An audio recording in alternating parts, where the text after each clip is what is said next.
പിതാവിന്റെയും പുത്രന്റെയും പരിശുദ്ധാത്മാവിന്റെയും നാമത്തിൽ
വിശ്വസിക്കുന്നതിനും ആ വിശ്വാസം ഏറ്റവും ആത്മാർത്ഥതയോടുകൂടി ഏറ്റുപറയുന്നതിനും ഞങ്ങളെ നീ അനുഗ്രഹിക്കണമേ.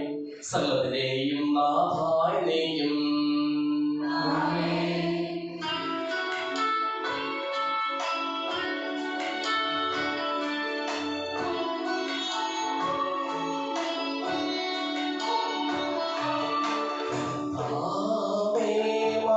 രാജാവേ പാടും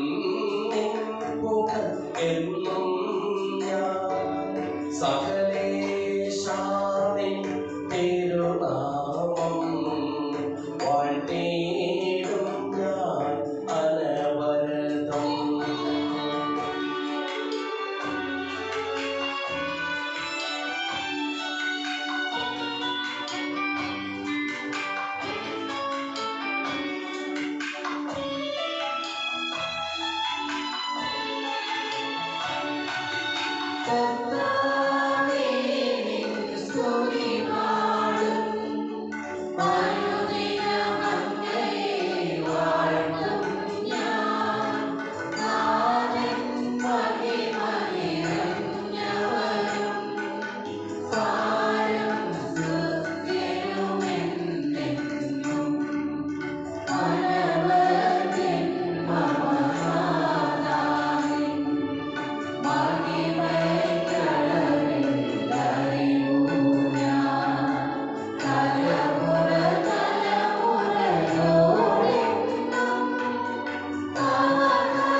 ഞങ്ങൾക്കും ഞങ്ങളുടെ കുടുംബാംഗങ്ങൾക്കും നൽകിയിട്ടുള്ളതും എന്നാൽ കൃതജ്ഞത പ്രകാശിപ്പിക്കുവാൻ ഞങ്ങൾക്ക് കഴിയാത്തതുമായ എല്ലാ സഹായങ്ങൾക്കും അനുഗ്രഹങ്ങൾക്കും ഞങ്ങൾ അങ്ങേക്ക് നന്ദി പറയുന്നു.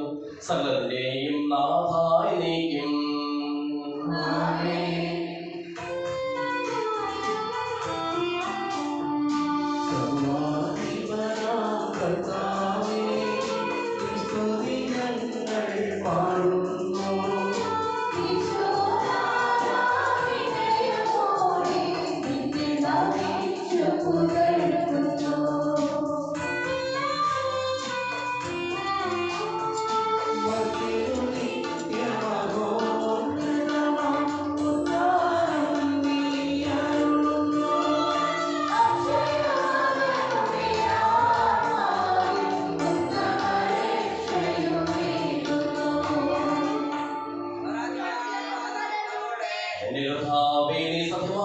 ശരീരങ്ങളെ ഉയർപ്പിക്കുന്നവനും ആത്മാക്കളെ രക്ഷിക്കുന്നവനും ജീവനെ അനുദിനം പരിപാലിക്കുന്നവനുമാകുന്നു.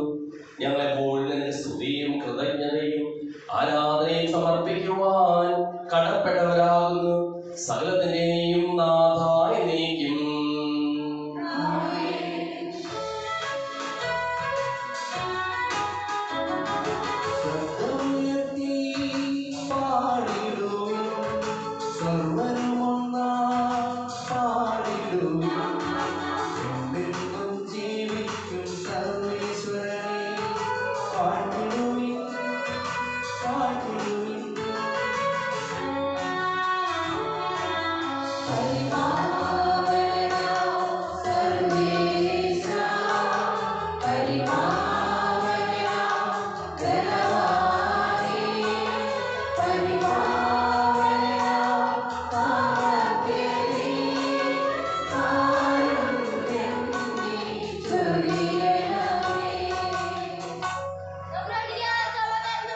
വിശുദ്ധരിൽ സംപ്രീതനായി വസിക്കുന്ന പരിശുദ്ധനും സുദീർഘനും ബലവാനും അമർത്യനുമായ കർത്താവേ, അങ്ങയുടെ സ്വഭാവത്തിനൊത്തവിധം വളരുന്ന ഞങ്ങളെ അനുഗ്രഹിക്കുകയും ഞങ്ങളോട് കരുണ കാണിക്കുകയും ചെയ്യണമേ. സകലത്തിനെയും നാഥായി നീക്കും.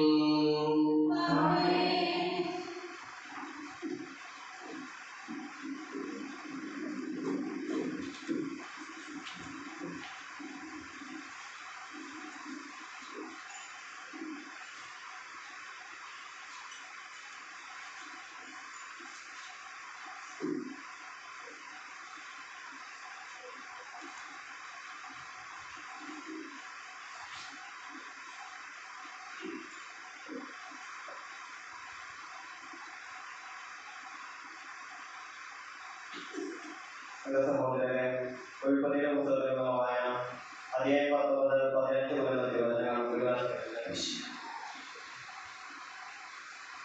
നേരം പുലർന്നപ്പോൾ ദൂതന്മാർ ലോകത്തിനോട് പറഞ്ഞു, എഴുന്നേറ്റ് ഭാര്യയെയും മക്കളെയും കൂട്ടി വേഗം പുറപ്പെടുക, അല്ലെങ്കിൽ നഗരത്തോടൊപ്പം നിങ്ങൾ നശിച്ചു പോകും.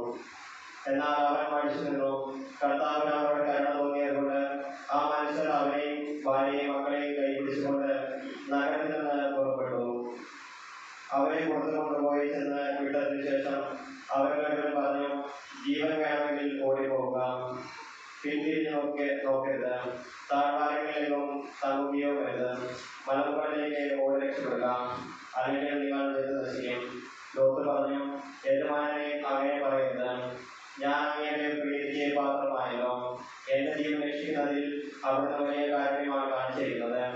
എന്നാൽ മലയിൽ ഓടിക്കയറി രക്ഷപ്പെടാൻ എനിക്ക് വയ്യാം. അപകടം എന്നെ പിടികൂടി, ഞാൻ മരിച്ചേക്കുമെന്ന് ഭയപ്പെടുന്നു. ഇതാ കാണുന്ന പട്ടണം ഓടി രക്ഷപ്പെടാവുന്നത് അത്രയും അടുത്താണല്ലോ, ചെറുതുമാണ്. ഞാൻ അങ്ങോട്ട് ഓടി രക്ഷപ്പെടുകോട്ടെ, അത് ചെറുതാണല്ലോ, അങ്ങനെ എനിക്ക് ജീവൻ രക്ഷിക്കാം. അവൻ പറഞ്ഞു, ശരി, അക്കാര്യവും ഞാൻ സ്വീകരിച്ചിരിക്കുന്നു. നീ പറഞ്ഞ പട്ടണത്തെ ഞാൻ നശിപ്പിക്കുകയില്ല. വേഗമാവട്ടെ, അങ്ങോട്ട് ഓടി രക്ഷപ്പെടുക. ദൈവമായ കർത്താവിന്റെ സ്തുതി.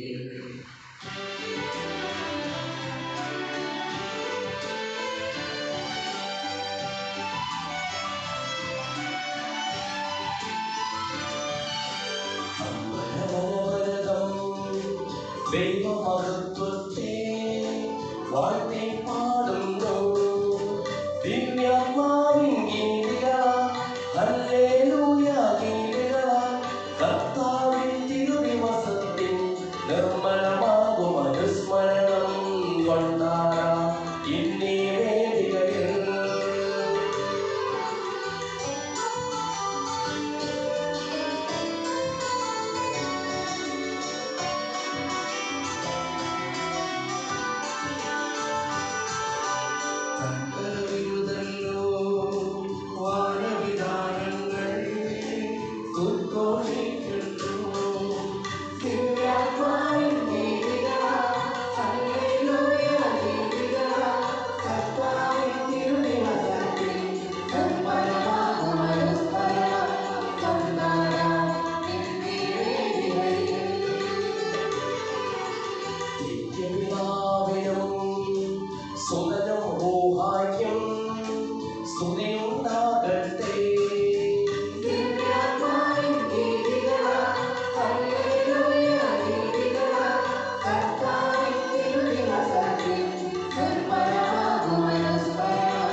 ശ്രദ്ധയോടുകൂടി ശ്രവിക്കുന്നതിനും ഗ്രഹിക്കുന്നതിനും അതിനനുസരിച്ച് ജീവിക്കുന്നതിനും ഞങ്ങളെ നീ അനുഗ്രഹിക്കണമേ. സകലത്തിന്റെയും നാഥായ നീക്കും.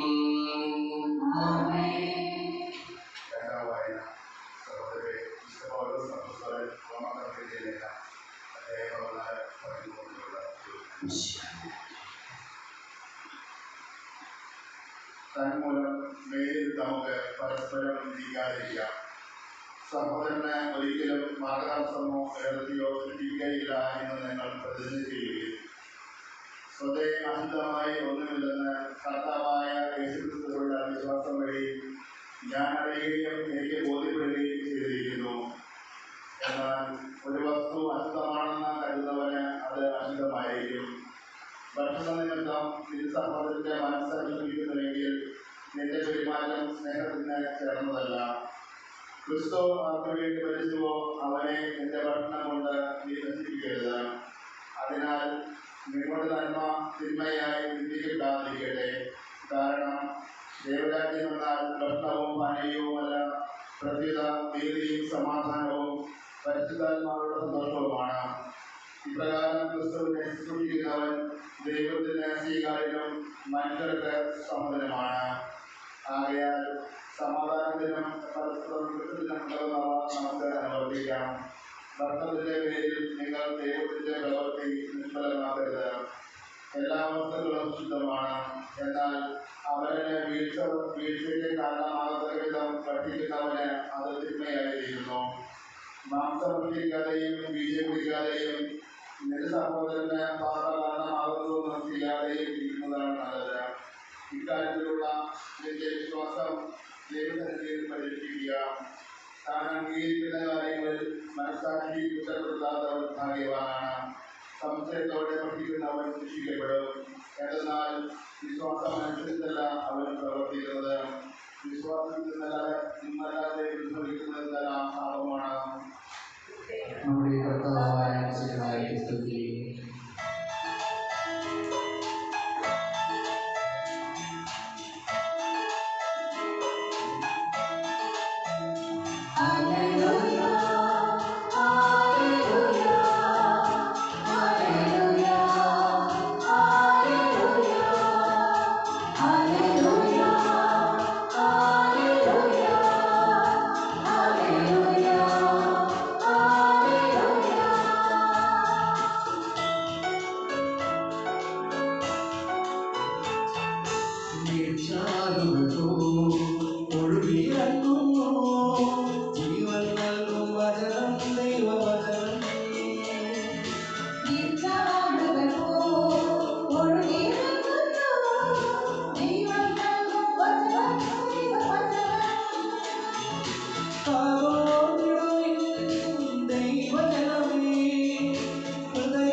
സത്യസത്യമായി എന്നോട് പറയുന്നു, ഞാനാണ് ആടുകളുടെ വാതിൽ. എനിക്ക് മുമ്പേ വന്നവരെല്ലാം കള്ളന്മാരും കവർച്ചക്കാരുമായിരുന്നു. ആടുകൾ അവരെ ശ്രമിച്ചില്ല. ഞാനാണ് വാതിൽ. എന്നിലൂടെ പ്രവേശിക്കുന്നവൻ രക്ഷ പ്രാപിക്കും. അവൻ അകത്ത് വരികയും പുറത്തു പോവുകയും മേച്ചിസ്ഥലം കണ്ടെത്തുകയും ചെയ്യും. മോഷ്ടിക്കുവാനും കൊല്ലുവാനും നശിപ്പിക്കുവാനുമാണ് കള്ളൻ വരുന്നത്. ഞാൻ വന്നിരിക്കുന്നത് അവർക്ക് ജീവൻ ഉണ്ടാകുവാനും അത് സമൃദ്ധമായി ഉണ്ടാകുവാനുമാണ്. ഞാൻ നല്ല ഇടയനാണ്. നല്ല ഇടയൻ ആടുകൾക്ക് വേണ്ടി ജീവൻ അർപ്പിക്കുന്നു. ഇടയനല്ലാത്ത ആടുകൾ സ്വന്തമല്ലാത്തവനായ കൂലിക്കാരൻ ചെന്നായി വരുന്നത് കാണുമ്പോൾ ആടുകൾ ഉപേക്ഷിച്ച് ഓടിപ്പോകുന്നു. ചെന്നായി വന്ന് അവയെ പിടിക്കുകയും ചിതറിച്ചു കളയുകയും ചെയ്യുന്നു. അവൻ ഓടിപ്പോകുന്നത് കൂലിക്കാരനായതുകൊണ്ടും ആടുകളെ പറ്റി താല്പര്യമില്ലാതിരിക്കുന്നത് കൊണ്ടുമാണ്. ഞാൻ നല്ല ഇടയനാണ്. പിതാവ് എന്നെയും ഞാൻ പിതാവിനെയും അറിയുന്നത് പോലെ ഞാൻ എനിക്കുള്ളവയും എനിക്കുള്ളവ എന്നെയും അറിയുന്നു. ആടുകൾക്ക് വേണ്ടി ഞാൻ ജീവൻ അർപ്പിക്കുന്നു. ഈ തൊഴുത്തിൽപ്പെടാത്ത മറ്റാടുകളും എനിക്കുണ്ട്. അവയും ഞാൻ കൊണ്ടുവരേണ്ടിയിരിക്കുന്നു. അവ എന്റെ സ്വരം ശ്രമിക്കും. അങ്ങനെ ഒരാർക്കും പറ്റവും ഒരു ഇടയനുമാകും. തിരിച്ചെടുക്കുന്നതിന് വേണ്ടി ഞാൻ ജീവൻ അർപ്പിക്കുന്നതിനാൽ പിതാവ് എന്നെ സ്നേഹിക്കുന്നു. ആരും എന്നിൽ നിന്ന് അത് പിടിച്ചെടുക്കുകയല്ല, ഞാൻ അത് സ്വമനസ്സാൽ സമർപ്പിക്കുകയാണ്. അത് സമർപ്പിക്കുവാനും തിരികെ എടുക്കുവാനും എനിക്ക് അധികാരമുണ്ട്. ഈ കൽപ്പന എന്റെ പിതാവിൽ നിന്നാണ് എനിക്ക് ലഭിച്ചത്.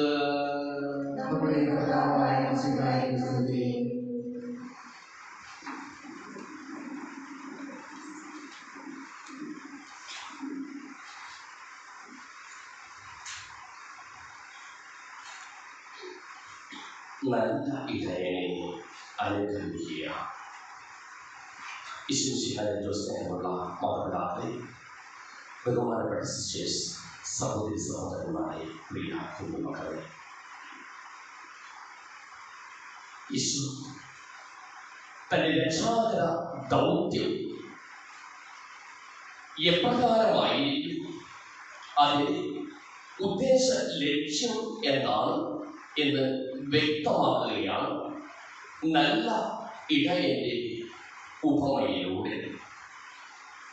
ഈ ഉപമയിൽ വ്യത്യസ്തമായ കഥാപാത്രങ്ങളെ നമുക്ക് കാണുവാനായിട്ട് സാധിക്കും. നല്ല ഇടയനെ കാണാൻ സാധിക്കും, കള്ളന്മാരെ കാണുവാനായിട്ട് സാധിക്കും, കൂലിക്കാരെ കാണുവാനായിട്ട് സാധിക്കും, ആടുകളെ കാണുവാനായിട്ട് സാധിക്കും. നല്ല ഇടയൻ തീർച്ചയായും ആടുകളെ സ്നേഹിക്കുന്നവരാണ്. ആടുകളെ സ്നേഹിക്കുന്നവർ അവയെ വ്യക്തമായി കൃത്യമായി തിരിച്ചറിയുന്നു. ചില ഇടയന്മാരെങ്കിലും തന്റെ ഓരോ മൃഗങ്ങൾക്കും പേര് പോലും ഇടുന്നു. ആ പേര് വിളിച്ചാൽ അവ തിരിച്ചറിയുകയും ചെയ്യുന്നു, എന്നെയാണ് വിളിച്ചത് എന്ന്. അവർക്ക് ആവശ്യമായ എല്ലാം നൽകുന്നവരാണ് നല്ല ഇടയൻ. അപകടങ്ങൾ അവയെ കാത്തുപരിപാലിക്കുന്നവരാണ് നല്ല ഇടയൻ. ആ ആളുകൾ അവന്റെ സ്വരം ശ്രവിക്കുകയും തിരിച്ചറിയുകയും അവന്റെ കൽപ്പനകൾ പാലിക്കുകയും ചെയ്യുന്നു. വീണ്ടും കള്ളന്മാർ നശിപ്പിക്കുവാനും കൊല്ലുവാനും മോഷ്ടിക്കുവാനുമായിട്ടാണ് അവർ ഇറങ്ങിത്തിരിക്കുക. ഈശോ സൂചിപ്പിക്കുകയാണ്, സൂക്ഷിക്കണമെന്ന്. നല്ല ഇടയനായ എന്നെ അനുഗമിക്കുമ്പോൾ നിങ്ങൾക്ക് നാശം സംഭവിക്കുകയില്ല. കാരണം നല്ല ഇടയന്റെ ലക്ഷ്യം ആളുകളെ രക്ഷിക്കുക, പരിപാലിക്കുക എന്നതാണ്. വീണ്ടും കൂലിക്കാരായവരെ കുറിച്ച് പരാമർശമുണ്ട്. കൂലിക്കാരായവർ അവർ ആളുകൾ സ്വന്തമില്ലാത്തവരാണ്, സ്വന്തം എന്ന ചിന്തയില്ലാത്തവരാണ്. അവർ ജോലി നോക്കുക കൂലിക്ക് വേണ്ടിയാണ്. എന്തെങ്കിലും അപകടം വരുമ്പോൾ ആ അപകടത്തിൽ അവർ സ്വന്തം താല്പര്യങ്ങളെ സംരക്ഷിക്കുവാനായിട്ട് പരിശ്രമിക്കുന്നു. ഓടി രക്ഷപ്പെടുന്നവരാണ് അവർ. അവർ ആളുകളെ അറിയണമെന്നില്ല. വീണ്ടും ആളുകൾ നല്ല ഇടയന്റെ സ്വരം ശ്രദ്ധിക്കുന്ന ആളുകളുണ്ട്, നല്ല ഇടയനെ തിരിച്ചറിയാത്ത ആളുകളുണ്ട്, ഇടയനിൽ നിന്ന് അകന്നു പോകുന്ന ആളുകളുണ്ട്, ഇടയന്റെ സ്നേഹം തിരിച്ചറിയാത്ത ആളുകളുണ്ട്, മറ്റു പലതിലേക്ക് കൂടുതൽ അറ്റൻഷൻ കൊടുക്കുന്ന ആളുകളുമുണ്ട്. വ്യത്യസ്തമായ മനോഭാവങ്ങളുള്ള മനുഷ്യരെ കുറിച്ച് വ്യക്തത നൽകുകയാണ്. ഇതിൽ നല്ല ഇടയനെ സംബന്ധിച്ചിടത്തോളം ആളുകൾക്ക് വേണ്ടി സ്വജീവൻ സമർപ്പിക്കുന്നതാണ് നല്ല ഇടയൻ. ഒരാളിന്റെ എല്ലാ അവസ്ഥകളും അവൻ തിരിച്ചറിയുന്നു. അതിന്റെ സന്തോഷവും അതിന്റെ അസ്വസ്ഥതകളും അതിന്റെ ഓരോ ചലനവും തിരിച്ചറിയുവാൻ പ്രാപ്തിയുള്ളവനാണ് നല്ല ഇടയൻ. ഈശോ സൂചിപ്പിക്കുകയാണ്, എന്റെ മക്കളിൽ, എന്റെ ആളുകളിൽ വ്യക്തമായി കൃത്യമായി തിരിച്ചറിയുവാനായി സാധിക്കുന്ന വ്യക്തിത്വമാണ് അല്ലെങ്കിൽ ഇടയനാണ് ഞാൻ. ഈശോ തന്നെ വിശേഷിപ്പിക്കുകയാണ് നല്ല ഇടയനെന്ന്. ഞാൻ നല്ല ഇടയനാണ് എന്ന്. എന്താണ് ഈശോയുടെ ലക്ഷ്യം എന്നും വ്യക്തമാക്കുകയാണ്.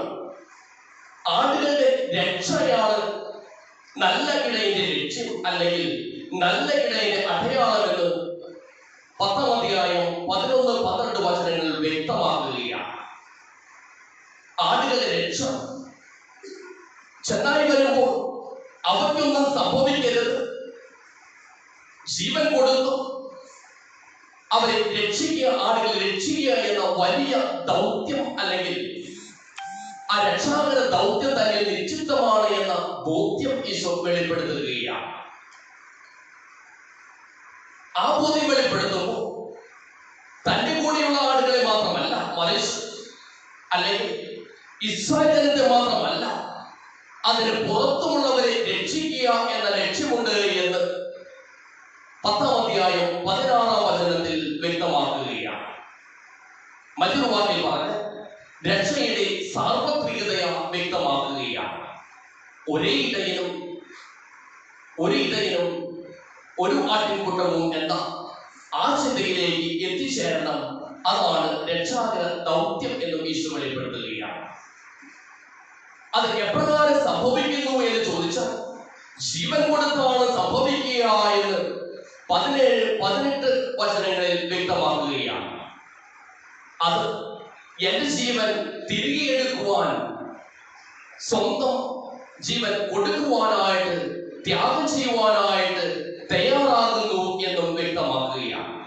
മറ്റൊരു വാക്കിൽ പറഞ്ഞ് പീഡ സഹിക്കണം, മരിക്കണം, അതിനപ്പുറത്ത് ഉദ്ധാനമുണ്ട് എന്നും വ്യക്തമാക്കുകയാണ്. ജീവൻ കൊടുക്കുന്നു, ആ ജീവൻ തിരികെ എടുക്കുന്നു. മറ്റൊരു വാക്കിൽ പറഞ്ഞ ദൈവിക പദ്ധതിയാണ് അത് എന്നും വ്യക്തമാക്കി തരികയാണ്. ആ ദൈവിക പദ്ധതി പിതാവിന്റെ കൽപ്പന പ്രകാരമാണ് എന്ന് 10-ാം അധ്യായം 18-ാം വചനത്തിൽ വ്യക്തമാക്കുകയാണ്. പിതാവിന്റെ കൽപ്പന, ആ പിതാവിന്റെ കൽപ്പന പാലിക്കുവാൻ വേണ്ടിയാണ് അവൻ പീഡ സഹിക്കുന്നതും മരിക്കുന്നതും അതിന്റെ അവസാനത്തിൽ അവൻ 3-ാം ദിനത്തിൽ ഉദ്ധാരം ചെയ്തതും. ഓർമ്മപ്പെടുത്തുകയാണ്, ഞാൻ മരിക്കുന്നത് എന്റെ ആളുകൾക്ക് വേണ്ടിയാണ്, ഞാൻ എന്റെ ജീവൻ ഹോമിക്കുന്നത്, ബലിയായി തീരുന്നത് എന്റെ ആളുകൾക്ക് വേണ്ടിയാണ്, അവ രക്ഷിതരാകുവാൻ വേണ്ടിയാണ്. അത് ദൈവത്തിന്റെ ആഗ്രഹപ്രകാരവും ദൈവത്തിന്റെ കൽപ്പന പ്രകാരവുമാണ്. പിതാവായ ദൈവം എന്നെ സ്നേഹിക്കുന്നത് കൊണ്ടാണ് അപ്രകാരം സംഭവിക്കുക. പിതാവായ ദൈവം എന്നെ സ്നേഹിക്കുന്നു, അതുപോലെ തന്നെ ഞാൻ എന്റെ ആളുകളെ സ്നേഹിക്കുന്നത് കൊണ്ടാണ് പീഡാസഹനവും മരണവും ഉദ്ധാനവും എന്ന് ഈശോ വെളിപ്പെടുത്തി തരികയാണ്.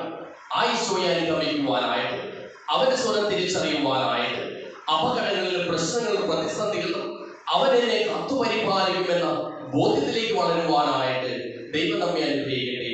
പിതാവിന്റെയും പുത്രന്റെയും പരിശുദ്ധാത്മാവിന്റെയും നാമത്തിൽ ആമേൻ.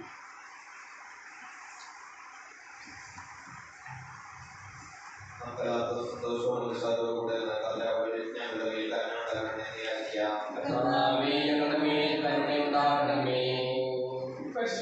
ഞങ്ങളുടെ ഭൂമിയിലേക്ക് നയിക്കപ്പെടുകയും തപസ്സനുഷ്ഠിക്കുകയും ചെയ്ത കർത്താവേ, തപസ്സിലെ പ്രകാശത്തിനെ മഴയാൽ കരയണമെന്ന് ഞങ്ങൾ യാചിക്കുന്നു. ലോകത്തിലെ പാവങ്ങൾ നീക്കുന്ന പുണ്യാളയെ ഞങ്ങളുടെ മറ്റുള്ളവരെ പാവങ്ങൾക്ക് പരിഹാരം അനുഷ്ഠിക്കാൻ ഞങ്ങളെ ശക്തരാക്കണമെന്ന് ഞങ്ങൾ യാചിക്കുന്നു. സ്നേഹത്തിന്റെ പരിവസ്തുവായി ഞങ്ങളുടെ ശരീരത്തെയും അനുപ്രവാസികളെയും നിന്നോട് പോയി കുറിച്ചിരിക്കുന്നതിന് ഞങ്ങൾ അനുഗ്രഹിക്കണമെന്ന് ഞങ്ങൾ യാചിക്കുന്നു. സാധാരണ പരാജയപ്പെട്ടി ഞങ്ങൾക്ക് മാതൃകയും മനസ്സിലായി നൽകിയ നിശ്ചയായി പരലോകത്തിൽ അതിജീവിക്കാൻ ഞങ്ങൾ ശക്തരാക്കണമെന്ന് ഞങ്ങൾ യാചിക്കുന്നു. ഈശോയുടെ തലവനായ ഞങ്ങളുടെ പരിശുദ്ധപിതാവ് മാർ ഫ്രാൻസിസ് പാപ്പായും ഞങ്ങളുടെ സർവ്വപിതാവായ ബിഷപ്പ് മാർ ആബേൽ മെത്രാപ്പൊലീത്തായും മെത്രാപ്പൊലീത്ത മാർത്തോമാ മെത്രാപ്പൊലീത്തായും മറ്റ് മെത്രാന്മാരെയും ആത്മീയ നന്മകൾ നൽകി അനുഗ്രഹിക്കണമെന്ന് ഞങ്ങൾ യാചിക്കുന്നു. കർത്താവായ ഈശോയെ ഞങ്ങളെ രക്ഷിക്കുകയും വിശ്രാന്തി സമാധാനം ഞങ്ങൾ വർദ്ധിപ്പിക്കുകയും ചെയ്യണമെന്ന് ഞങ്ങൾ യാചിക്കുന്നു.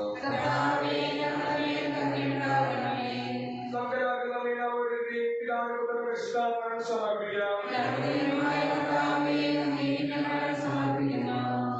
വിവരമനാലിയുമേ അങ്ങയോട് ഞങ്ങൾ വിനയപൂർവ്വം പ്രാർത്ഥിക്കുന്നു. അങ്ങയുടെ ഭാവനം ഞങ്ങൾ നിറയ്ക്കണമേ. അങ്ങയുടെ ദാനങ്ങൾ ഞങ്ങളുടെ കരങ്ങൾ വഴി വർഷിക്കുകയും ചെയ്യണമേ. സകലത്തിന്റെയും നാഥനായ ദൈവം തന്റെ വാസനത്തിൽ നമ്മുടെ കഥകളുടെയും പാപങ്ങളുടെയും കാണാൻ കഴിയുകയേ.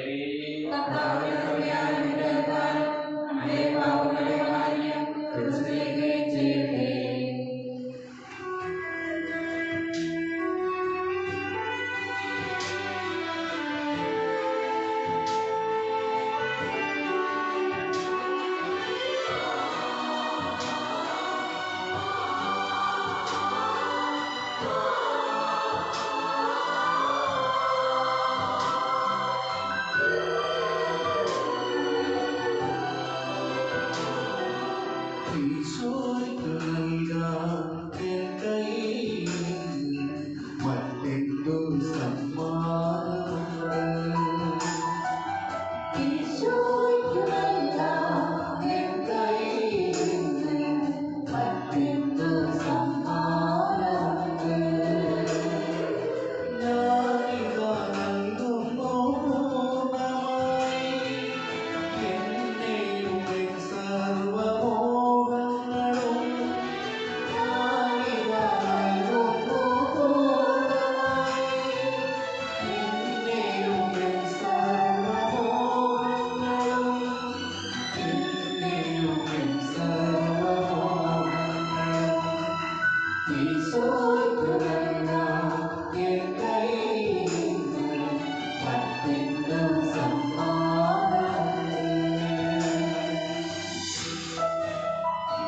അങ്ങയുടെ ആദ്യമായ ത്രിത്വത്തെ എപ്പോഴും എന്നേക്കും ഞങ്ങൾ സ്തുതിക്കും. നമ്മുടെ രക്ഷയ്ക്ക് വേണ്ടി തന്റെ പീഠാനുഭവത്തിന്റെയും മരണത്തിന്റെയും സംസ്കാരത്തിന്റെയും പ്രാണത്തിന്റെയും ഓർമ്മയെ ആചരിക്കുവാൻ കൽപ്പിക്കുകയും ചെയ്ത മിശിഹാ വഴി പിതാവായ ദൈവം തന്റെ കൃപയാലും അനുഗ്രഹത്താലും ഈ കുർബാന നമ്മുടെ കരങ്ങളിൽ നിന്ന് സ്വീകരിക്കുമാറാകട്ടെ. ഞങ്ങളുടെ കർത്താവായ ദൈവമേ, അങ്ങയുടെ കൽപ്പനയനുസരിച്ച് മിശിഹായുടെ സ്വർഗത്തിൽ നിന്നുള്ള മഹത്വപൂർണമായ രണ്ടാമത്തെ ആഗമനം വരെ അവിടുത്തെ വിശുദ്ധ ബലിപീഠത്തിന്മേൽ സുദൃഢവും പരിശുദ്ധവും ജീവദായകവും ദൈവികവുമായ ഈ രഹസ്യങ്ങൾ സജ്ജീകരിക്കപ്പെടുന്നു. അവിടുത്തെ സ്തുതിയും ബഹുമാനവും കൃതജ്ഞതയും ആരാധനയും ഉണ്ടായിരിക്കട്ടെ, ഇപ്പോഴും എപ്പോഴും എന്നേക്കും.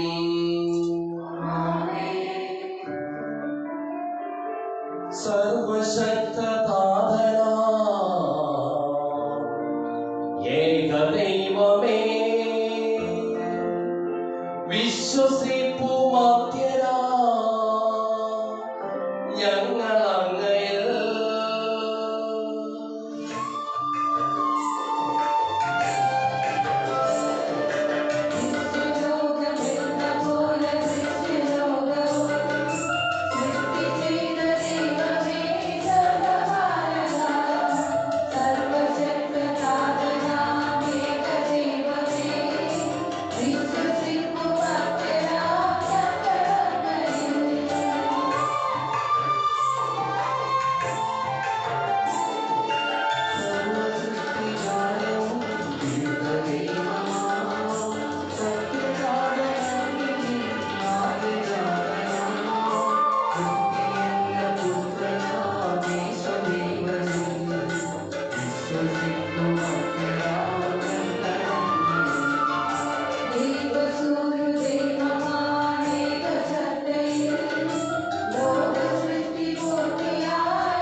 സമൃദ്ധമായ അനുഗ്രഹങ്ങളെ പ്രതി ഞങ്ങൾ അങ്ങേക്ക് നന്ദി പറയുന്നു. അങ്ങയുടെ പ്രിയപുത്രന്റെ ശരീരങ്ങളാകുന്ന ദിവ്യരഹസ്യങ്ങളുടെ ശുശ്രൂഷകരാകുവാനും സ്വീകരിക്കുന്നവരാകുവാനും എളിയവരും പാപികളുമായിരുന്നേക്കും ഞങ്ങളെ അങ്ങ് കാരുണ്യാതിരകത്താൽ യോഗ്യരാക്കി. അങ്ങ് നൽകിയ ഈ ദാനം തികഞ്ഞ സ്നേഹത്തോടും ഉറച്ച വിശ്വാസത്തോടും കൂടി പരികർമ്മം ചെയ്യുവാൻ ഞങ്ങളെ ഓരോരുത്തരെയും ശക്തരാക്കണമെന്ന് അങ്ങയോട് ഞങ്ങൾ അപേക്ഷിക്കുന്നു.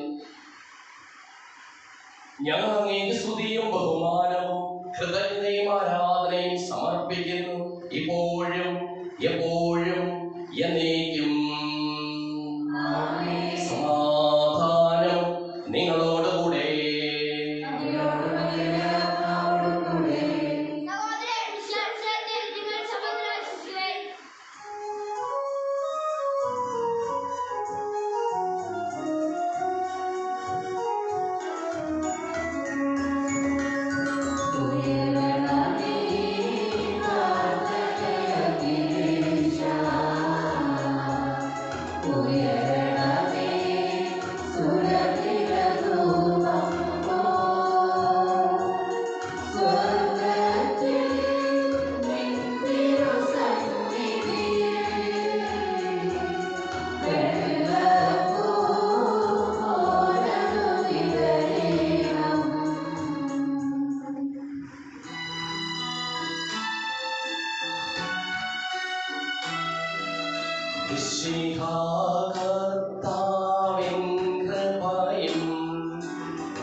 ഞങ്ങളിലും ഞങ്ങളുടെ കുടുംബാംഗങ്ങളിലും ഉണ്ടാകുമാറാകട്ടെ.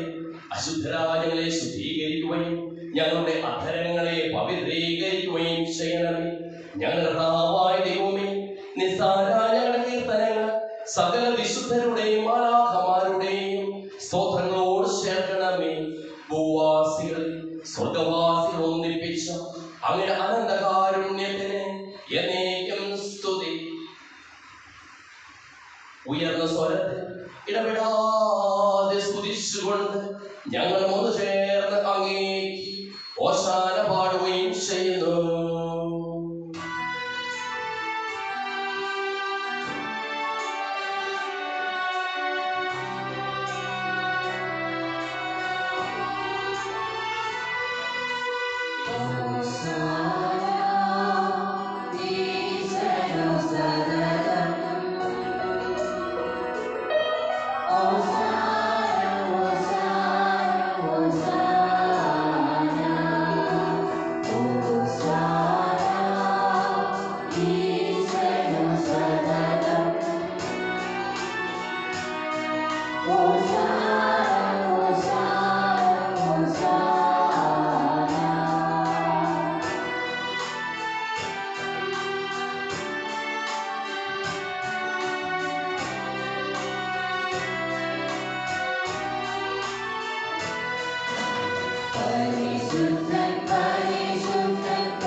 ഞങ്ങൾ ആചരിക്കുന്നു.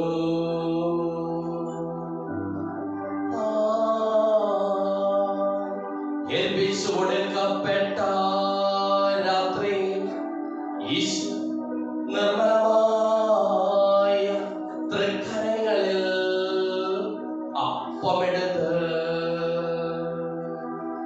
സ്വർഗ്ഗത്തിലേക്ക് ആരാധ്യനായ പിതാവേ അങ്ങയുടെ പക്കലേക്ക് കണ്ണുകൾ ഉയർത്തി വാഴ്ത്തി വിഭജിച്ച് ശിഷ്യന്മാർക്ക് നൽകിക്കൊണ്ടരുൾ ചെയ്തു. ഇത് ഭാവമോചനത്തിനായി നിങ്ങൾക്ക് വേണ്ടി വിഭജിക്കപ്പെടുന്ന എന്റെ ശരീരമാകുന്നു. നിങ്ങളെല്ലാം ഇതിൽ നിന്ന് വാങ്ങി ഭക്ഷിക്കുന്നു.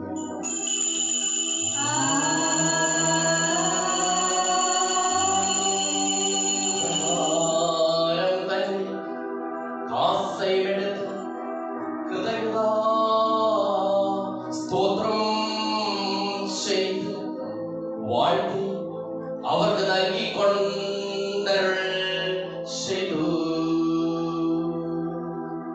ഇത് ഭാവമോചനത്തിനായി അനേകർക്കു വേണ്ടി ചിന്തപ്പെടുന്ന പുതിയ ഉടമ്പടിയിൽ എന്റെ രക്തമാകുന്നു. ഇതിനെ വാങ്ങി പാനം ചെയ്യുക.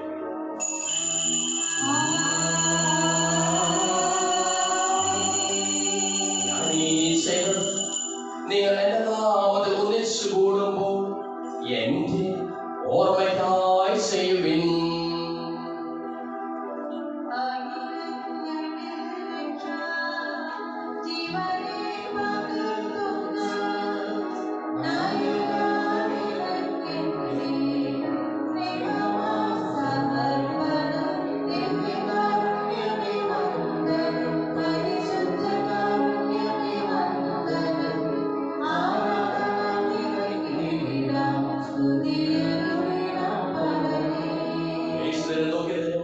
ദരിദ്രരും പീഡിതരും രോഗികളും ആകുലരുമായ എല്ലാവർക്കും വേണ്ടിയും ഞങ്ങളുടെ ഇടയിൽ നിന്ന് അങ്ങയുടെ നാമത്തിൽ വേർപിരിഞ്ഞു പോയ എല്ലാ മരിച്ചവർക്ക് വേണ്ടിയും ഞങ്ങളുടെ പ്രാർത്ഥന സഹായം പ്രത്യേകം ആവശ്യപ്പെട്ടിരിക്കുന്ന എല്ലാവർക്കും വേണ്ടിയും ഞങ്ങളുടെ മാതാപിതാക്കൾക്കും ബന്ധുമിത്രാദികൾക്കും കുടുംബാംഗങ്ങൾക്ക് വേണ്ടിയും ഞങ്ങളെ സ്നേഹിക്കുന്നവർക്ക് വേണ്ടിയും ഞങ്ങൾ സ്നേഹിക്കുന്നവർക്ക് വേണ്ടിയും അങ്ങനെ കാരുണ്യത്തെ പ്രത്യാശപൂർവ്വം കാത്തിരിക്കുന്ന അയോഗ്യരായ ഞങ്ങൾക്ക് ഓരോരുത്തർക്കും വേണ്ടിയും കർത്താവേ അങ്ങേ കുർബാന സ്വീകരിക്കണമേ.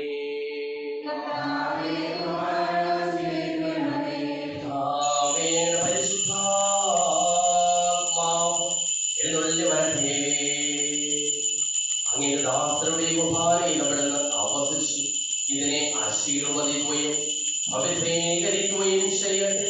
ഇത് ഞങ്ങൾക്ക് കടങ്ങളുടെ പൂർത്തിക്കും പാപങ്ങളുടെ മോചനത്തിനും മരിച്ചവരുടെ ഉയർത്തിലുള്ള വലിയ പ്രത്യാശയ്ക്കും അങ്ങേ പ്രീതിപ്പെടുത്തിയ എല്ലാവരോടും ഒന്നിച്ച് സ്വർഗ്ഗരാജ്യത്തിൽ നവമായ ജീവിതത്തിനും കാരണമാകട്ടെ. സജീവവും പരിശുദ്ധവും ശിവദായകവുമായ നാമത്തിന് സ്തുതിയും ബഹുമാനവും കൃതജ്ഞതയും ആരാധനയും ഞങ്ങൾ സമർപ്പിക്കുന്നു, ഇപ്പോഴും എപ്പോഴും എന്നേക്കും.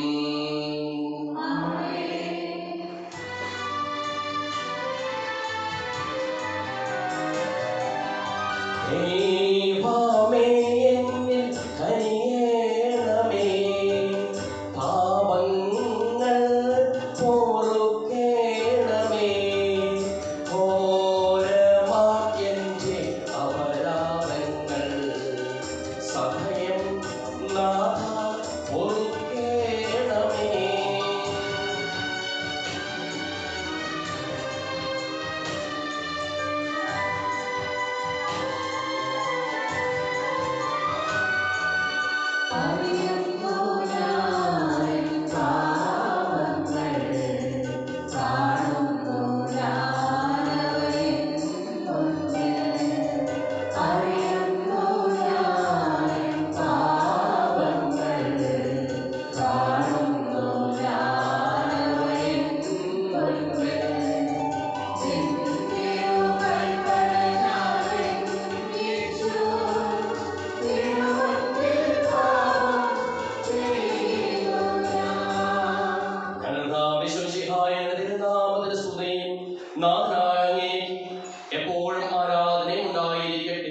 സജീവവും ജീവദായകവുമായ ഈ തിരുശരീരവും തിരുരക്തവും സ്വർഗത്തിൽ നിന്ന് ഇറങ്ങിയതും ലോകത്തിന് മുഴുവൻ ജീവൻ നൽകുന്നതുമാകുന്നു.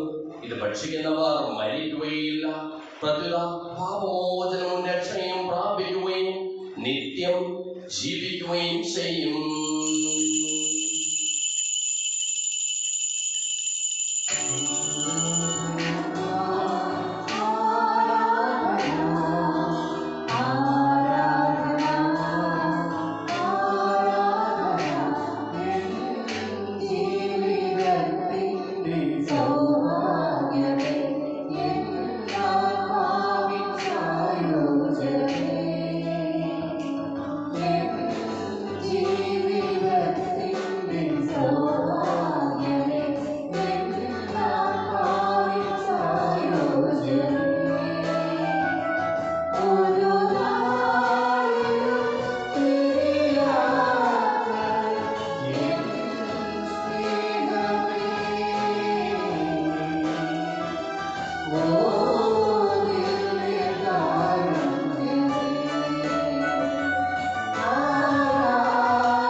പരിശുദ്ധാത്മാവിന്റെ സഹവാസവും നാം എല്ലാവരോടും കൂടെ ഉണ്ടായിരിക്കട്ടെ, ഇപ്പോഴും എപ്പോഴും എന്നേക്കും.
ചോദിക്കുന്നതെല്ലാം ഞാൻ നിങ്ങൾക്ക് നൽകാമെന്ന് പറഞ്ഞ ദൈവത്തോട് ഞാൻ ചോദിച്ച എല്ലാ വഴിയും ലഭിക്കും എന്ന മനോവിശ്വാസത്തോടുകൂടി അവർക്ക് വിളിച്ചപേക്ഷിക്കാം.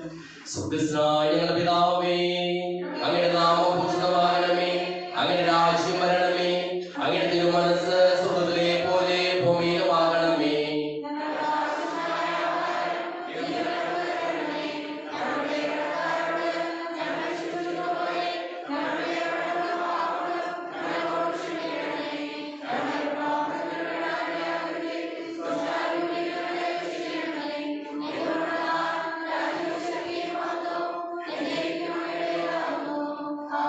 സമാധാനം നിങ്ങളോടുകൂടെ. വിശുദ്ധ കുർബാന വിശുദ്ധ ജനത്തിനുള്ളതാകുന്നു.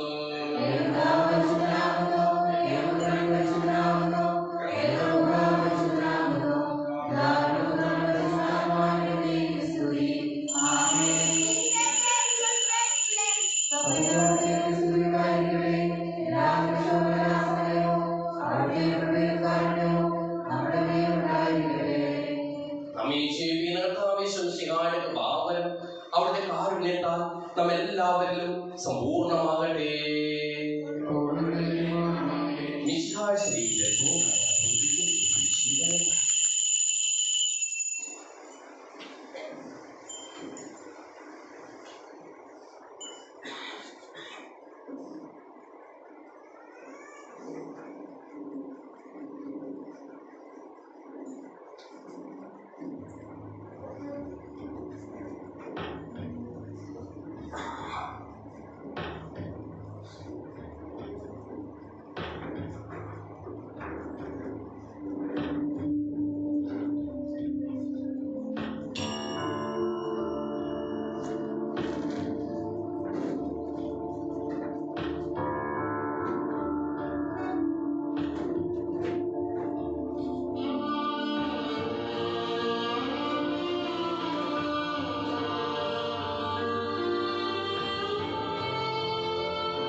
പാപം പോക്കുവാനില്ലയോ മുള്ളുകൾ ശിരസിലാഴ്ന്നതും നിൻശിരസ്സുയരുവാനില്ലയോ ചുടുചോര തുള്ളിയായി വീഴുന്നു നിൻ പാപം പോക്കുവാനില്ലയോ മുള്ളുകൾ ശിരസിലാഴ്ന്നതും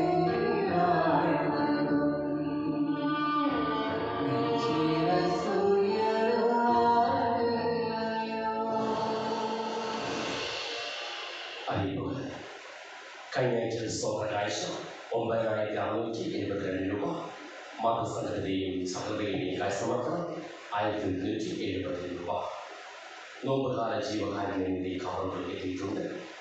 കുടുംബ ഭാരവാഹികൾ അത് ഭവനങ്ങളിൽ എത്തിക്കുകയാണ്. ഒരു ദേവാലയം നിർമ്മിക്കുക എന്നത് നമ്മുടെ ഒരു ആഗ്രഹവും സ്വപ്നവും പ്രാർത്ഥനയുമാണ്. ഞാൻ സ്വപ്രകാശിപ്പിക്കുവാനായിട്ട് നിങ്ങളുടെ അടുത്തേക്ക് എത്തുന്നതും നമ്മൾ ലഘുനിക്ഷേപങ്ങൾ നടത്തുന്നതും ആ ലക്ഷ്യം വെച്ചതാണ്.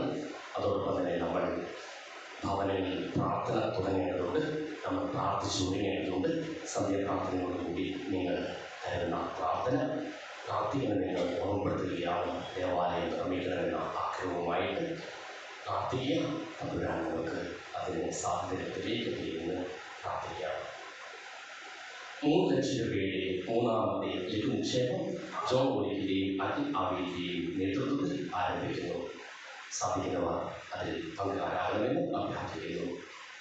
വിശ്വാസപിതാവിൻ്റെ തിരുനാൾ വരവ് ചിലവുകൾ സെൻറ്റ് സെബാസ്റ്റ്യൻ കുടുംബ യൂണിറ്റ് 1,700 രൂപ കൂപ്പൺ വഴി ലഭിച്ചതും, സെൻറ്റ് ജോർജ് കുടുംബ യൂണിറ്റ് 3,200 രൂപ, സെൻറ്റ് ജോസഫ് കുടുംബ യൂണിറ്റ് 5,000 രൂപ, സെൻറ്റ് തോമസ് കുടുംബ യൂണിറ്റ് 3,000 രൂപ, സെൻറ്റ് ജൂഡ് കുടുംബ യൂണിറ്റ് 7,900 രൂപ, സെൻറ്റ് ആന്റണീസ് കുടുംബ യൂണിറ്റ് 8,300 രൂപ, സെൻറ്റ് മേരീസ് കുടുംബ യൂണിറ്റ് 5,700 രൂപ, സെൻറ്റ് അൽഫോൺസ കുടുംബ യൂണിറ്റ് 35,000 രൂപ. സ്പോൺസേഴ്സ് വഴി ലഭിച്ചത് 61,120 രൂപ.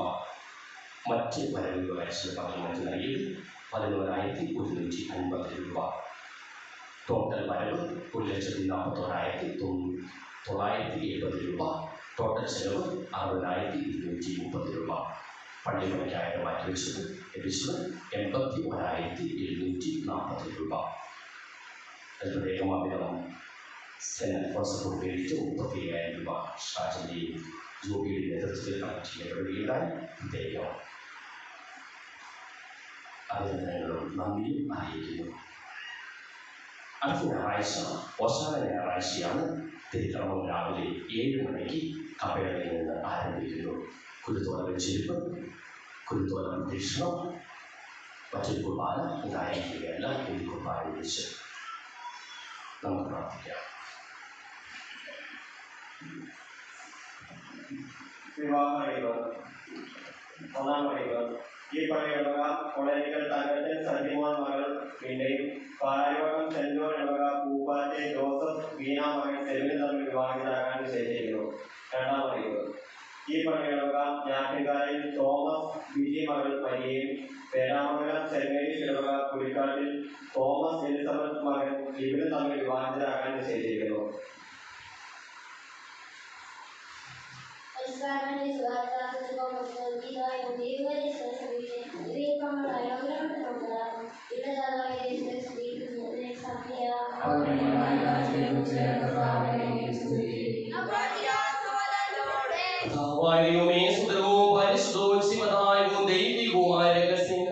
കടങ്ങളുടെ മോചനത്തിനായ കാരുണ്യപൂർവ്വം ഞങ്ങൾക്ക് നൽകിയത് ഞങ്ങൾ അങ്ങേക്ക് നന്ദി പറയുന്നു. സകലത്തിന്റെയും നാഥായി നീക്കും. മനുഷ്യവർഗത്തിന്റെ പ്രത്യാശയായ മിശിഹായെ സുദൃഢവും പരിശുദ്ധവും ശിവദായകവും ദൈവികവുമായ കുർബാന വഴി നീ ഞങ്ങളുടെ കടങ്ങളും പാപങ്ങളും പൊറുക്കുകയും അപരാധങ്ങൾ ക്ഷമിക്കുകയും ചെയ്തു. ഉന്നതങ്ങളിൽ നിന്നുള്ള ആരാധമായി ദാനം വാഴ്ത്തപ്പെട്ടതാകട്ടെ. സകലത്തിന്റെയും നാഥായി നീക്കും.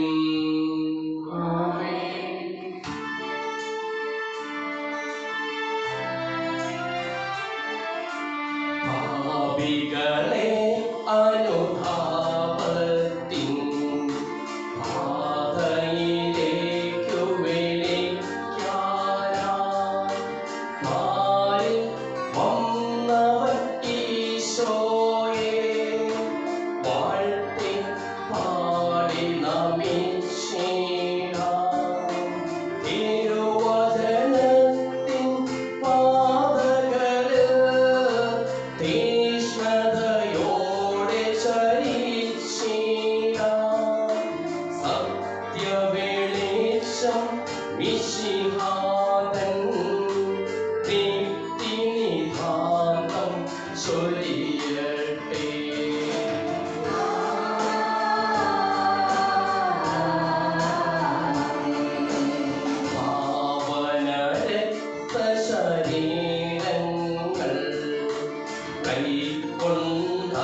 എപ്പോഴും എന്നേക്കും